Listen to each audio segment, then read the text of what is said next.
Nairobi, Kenya. CNN. A top Kenyan election official is taking time off when Kenya goes to the polls next week, the latest in a series of developments in the country's election crisis days before a new presidential vote. Ezra Chilaba, Chief Executive Officer of the Independent Electoral and Boundaries Commission, said he is going on vacation starting Monday, 3 days before the election. He will be gone for 3 weeks, according to Andrew Limo, a commission spokesman.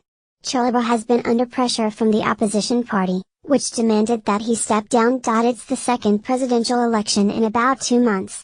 President Uhuru Kenyatta won the first in August with 54% of the vote against longtime opposition leader Raila Odinga of the National Super Alliance. After his loss, Odinga turned to Kenya's Supreme Court, accusing the Election Commission of manipulating the vote in favor of the incumbent. The High Court ruled the vote was flawed and invalidated it, leading to this month's new election date.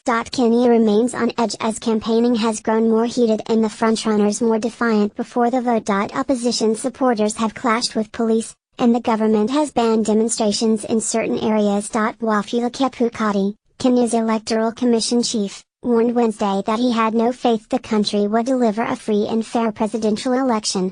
He pointed to political leaders as the greatest threat to a credible vote.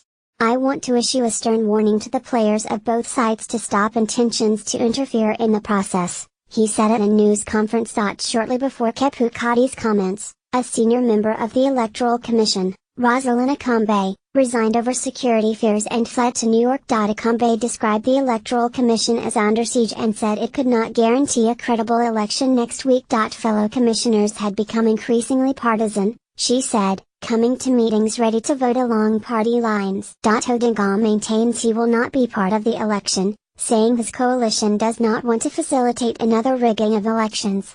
"None of the issues that led to the annulment of the first vote were resolved," he said.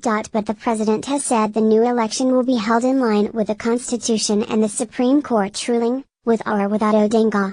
"The same way you will be exercising your democratic right and boycotting the election, there are millions of Kenyans, who do not make noise like you but are waiting for October 26 to vote, and you cannot deny them their right," Kenyatta told the opposition in a statement Thursday. The continued uncertainty has raised fears of wider unrest in the East African nation, where hundreds were killed in post-election violence between 2007 and 2008.